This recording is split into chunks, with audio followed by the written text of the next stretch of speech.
আসা যাওয়া করি মহিলা মানুষ, আর এটা একটা রেসিডেন্সিয়াল এরিয়া, বাচ্চারা আছে, বয়স্ক মানুষরা আছে, সেখানে যদি এখন এখানে মদের ব্যবসা হয়, বিশেষ করে মহিলাদের খুবই অসুবিধা। কারণ কি ধরনের মানুষ আসবে না আসবে, তাছাড়া এইসব এরিয়াতে তো আমরা একটা সব শিক্ষিত পরিবেশ এখানে, আর এইসব এরিয়াতে সাধারণত রেসিডেন্সিয়াল এরিয়াতে মদের হয় না। স্কুল সামনে, তারপরে হসপিটাল সামনে, এখানে মন্দির আছে। এই মোনানাগ এজন খুৰা মাফিয়া।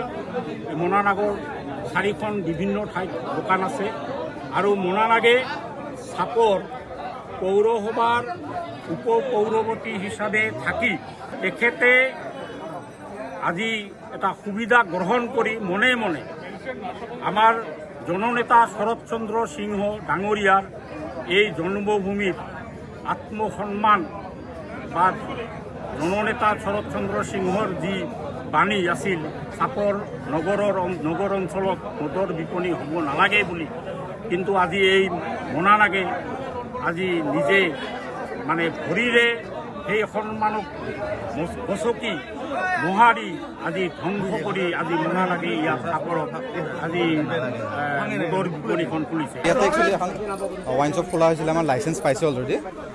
তো যিহেতু আমাৰ পাব্লিকে বহুত মানে হুলস্থুল কৰিছে বা আপোনালোকৰ কমপ্লেইন আছে কিছুমান, তো তাৰ বাবে আমি যাতে ল এণ্ড অৰ্ডাৰ চিটুৱেশ্যন নহয়, তাৰ বাবে আমি মানে বৰ্তমান ক্ল'জ ৰখা হৈছে।